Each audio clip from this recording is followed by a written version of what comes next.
Hey there folks, Luke here with the Outdoor Gear Review. Thank you so much for tuning in. Today for this episode is a special episode and we are going to be discussing winter weather conditions and layering options. Now, most of the country right now is right at 0 degrees and lower, and we've definitely been facing those conditions as well. Just because it's cold doesn't mean you can't go out and do what you want to do.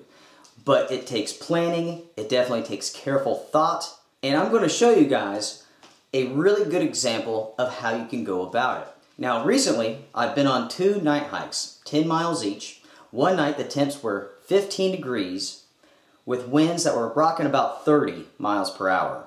The next night, the winds were about 10 miles an hour, but the temperatures were around 5 degrees. So I'm going to show you guys the clothing, the layering system that I use, and the gear that I took with me so you guys can have a better idea of how you can do this yourself. You might want to grab a cup of coffee, get ready, let's do this. Now we might as well start at the very bottom, and we're going to be talking about our feet. So the first item comes to shoes and boots. When you're out in temperatures that low, you have a couple of different options. You can either insulate your feet with socks, or you can have insulated boots. Now personally, I do like insulated boots, but they tend to be very heavy, kind of cumbersome. So if you're going to be doing some long distance hiking, I'd rather pack on the socks, layer up, and go that direction. Now with these boots right here, these are the Timberland Mid-Ledge, something along those lines, and it has a Gore-Tex liner. Now when it's that cold, I like having that waterproof layer to separate my feet from not only the moisture that may be on the ground or falling, but also from the wind. Wind is the killer when it comes to cold temperatures. So you definitely don't want wind to be able to penetrate through your shoes and hit your feet. So a nice Gore-Tex layer inside of your boots really does work very, very well. Next up, we have socks. When it gets very, very cold, it's important to layer up, and that is true for your feet as well. I personally like wool socks, and right here I have a pair of Wigwam wool socks, and I have a pair of Keen wool socks. So I pop these on first, pop these on next, and I was super warm, super comfortable.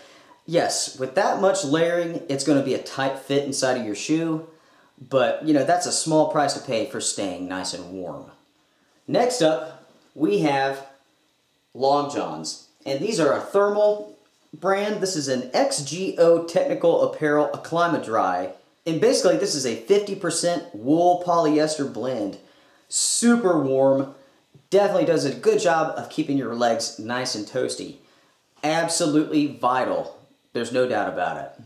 Next up, we have the pants. Now these pants right here are a Marmot Scree pants, and this is a soft shell material. Soft shell basically means that it will block the wind and block moisture. It is not 100% waterproof, but it's highly water resistant, and it really does a fantastic job. These right here will definitely cut out the wind that's going to be plowing into you, and that's what really is going to chill you. So having the right pants definitely helps. You can of course continue to add layers, say if you don't have a soft shell or some sort of shell to put over your clothing.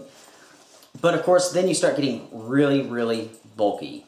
Moving up to the chest now, it goes back to layers. Multiple layers. So right here, I have a Patagonia shirt. And this is not really about keeping you nice and warm. This really is about just wicking away moisture from your body. No matter the temperatures, it doesn't matter how cold it is, if you are pushing yourself a little bit, you will begin to sweat. Sweat is a killer. You do not want to have sweat moisture against your body because that will only cool you down. So having a nice layer that will pull that moisture away from you is absolutely key. So for my trips out, I had this Patagonia shirt, very airy, but again, it wicks away moisture. The warming factors will come from the additional layers you have on top of that. On the 15-degree night when I was out hiking, I had another shirt on top of that. And again, this is just a moisture wicking shirt, just to kind of help insulate you just a tad bit. Really I was focusing on my jacket to keep me nice and warm, and that's what I did. Now on the next night, when it was 5 degrees, I had, of course, the long sleeve, I had the short sleeve over top of it, I had this Mammut medium fleece on top of that, followed by this Mammut insulated jacket here. And essentially, this is just a polyester blend. The padding on the inside, the insulation is polyester as well, and definitely kept me super warm on both nights. I did wear this for both hikes. Now, on top of that, it was important to have a shell. Not only to keep the moisture out because it was pouring the snow the first night, but also just to block that wind. Like I said before, wind is a killer. It doesn't matter what the temperatures are, you can be fairly comfortable, but without a shell, it will go right through you and just chill you. So here is a very cheap option. This is a Marmot Precip jacket. Very cheap. You can find these for about 50 bucks. Seems like I found a bunch of these for about $20. And it absolutely rocks. This jacket here basically consists of a ripstop sort of nylon. The inside seams are all taped, so it is waterproof. Now, of course, guys, anytime that you're wearing a shell, especially a hard shell such as this, you will gather moisture on the inside of the jacket. And it doesn't matter if it's Gore-Tex or anything else out there, it's going to happen. That is just a fact of life. Typically, when you're wearing a shell, your body heat will, of course, rise, and it will form water droplets on the back side of your jacket.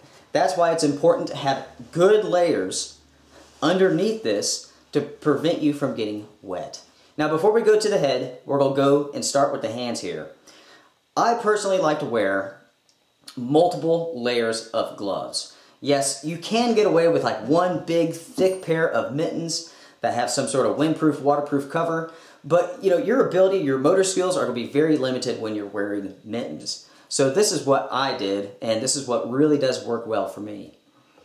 What I have here are a pair of mitten liners. These are OR, Outdoor Research liners. Now, and on the inside, I have 2 more pairs of gloves here. And these are just fleecy little gloves, and this is just a cheap little pair of gloves that you can find at Walmart or Target or anything like that. And so, basically, whenever I need to, I can take off the mitten, keep on these gloves, do what I gotta do, and that will block just enough wind and moisture for a short period of time. So if you gotta dig in your pack, grab a bar, get some water, something like that, you have the motor skills to do so. And then, of course, you just slip it right back into the mitten liner, and you're going to be toasty warm. Now, if the winds are very, very strong, you will want to have some sort of shell over top of this. But even at 5 degrees, I was very, very warm. Honestly, at 15 degrees, with the 30-mile-an-hour winds, my hands were starting to get chilled in the most harshest of conditions. So, you know, it's definitely something to take heed of. If it's going to be super duper windy, you're going to need a shell. Moving up to the head, when I started this hike, at both 5 degrees and at 15 degrees, I started it with just a fleece polyester toboggan. Just enough to cover the ears, cover much of the forehead, and I was toasty warm. Now, once the moisture, the snow really started to come down and the winds really begun to kick up, I transferred over to my mask. And this is just a German military mask. It's super thick, it's super heavy, and it is incredibly warm. Now, of course, you are breathing inside of this, and actually that's a good thing because it does help keep your face nice and warm, especially when you're blowing air and it comes up into your face. Again, helps keep you warm. Now, there is a negative to that, and that is moisture. If you're breathing in something, moisture will collect.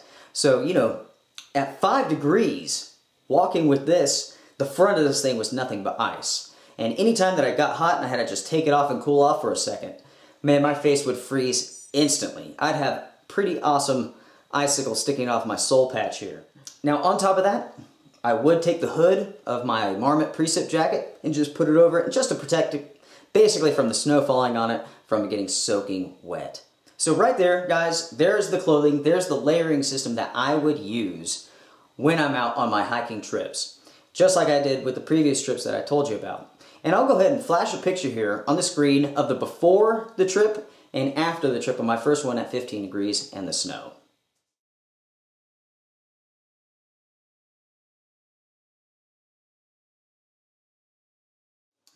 I'm smiling, so that means that I had a pretty good trip. It was definitely fun, and just because it's cold and wet doesn't mean that you can't go out and do what you want to do. Now we're going to move to the gear aspect. And the first thing that I'm going to talk about is just simple, straight up chapstick. If the winds are rocking, if it's super cold, even if you have a mask on, that moisture will dry your lips out. It is vital to have some sort of lipstick, lip balm, whatever you like to use with you.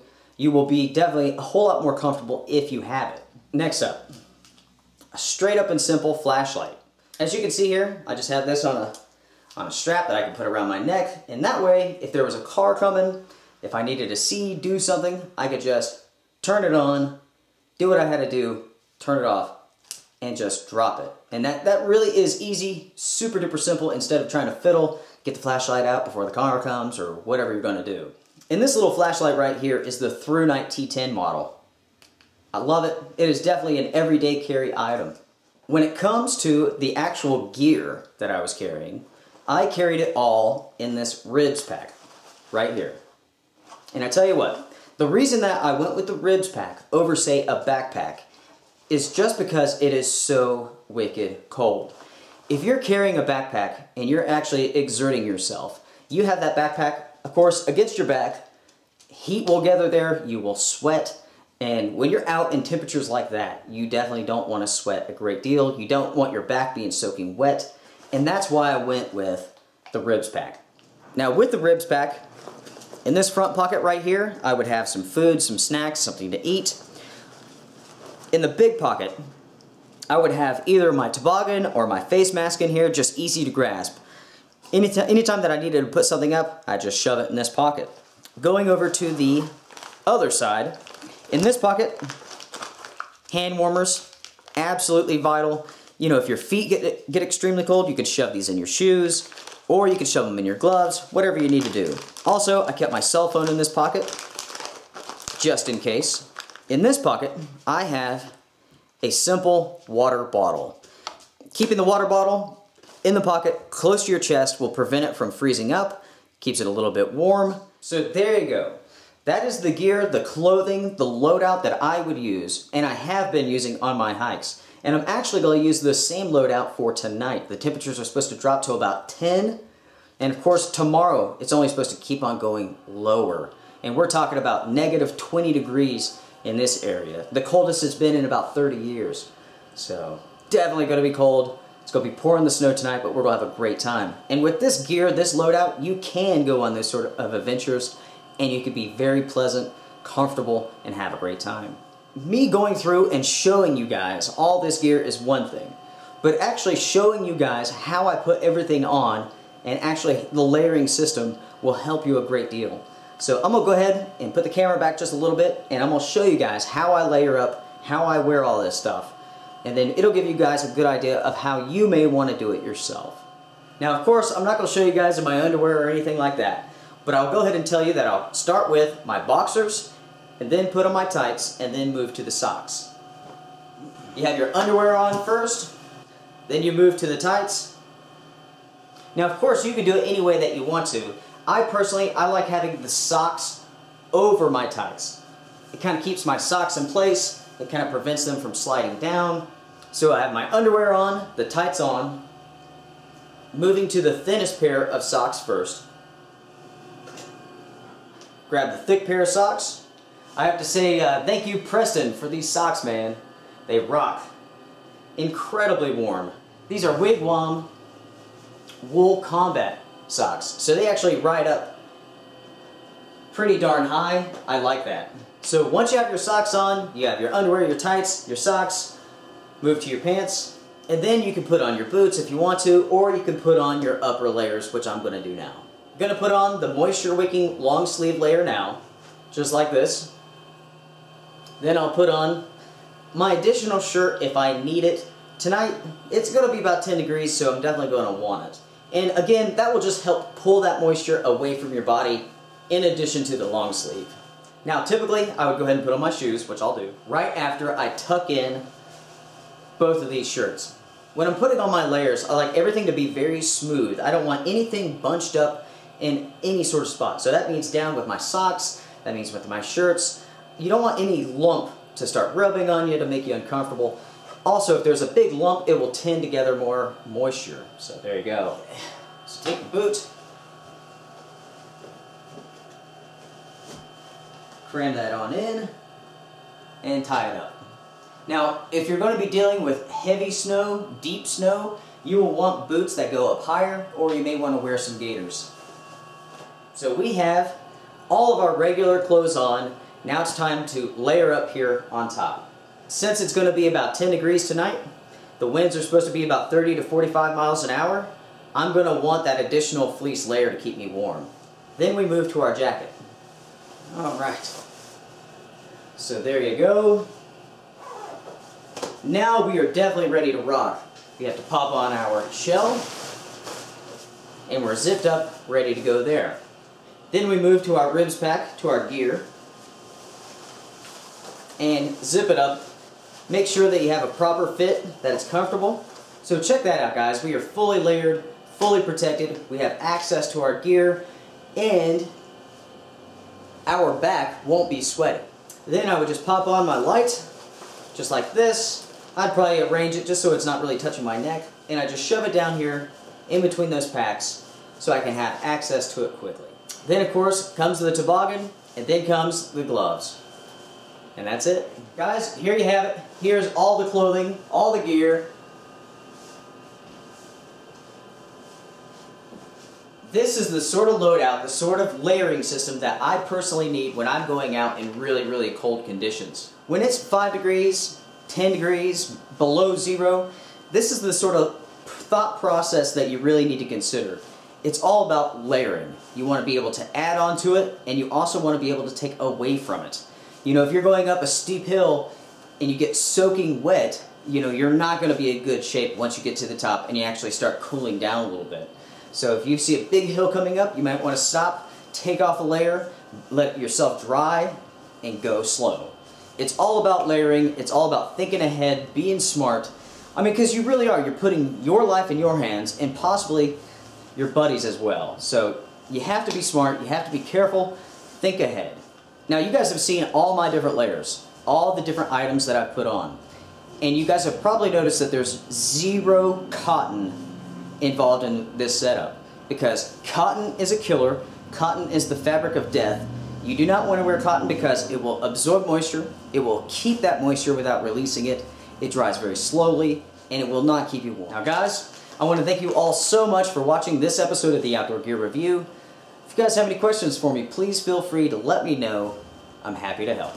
I'll see you guys around. Everybody take care. And while you're at it, make sure to like, share, comment, subscribe, all that good stuff. Bye guys.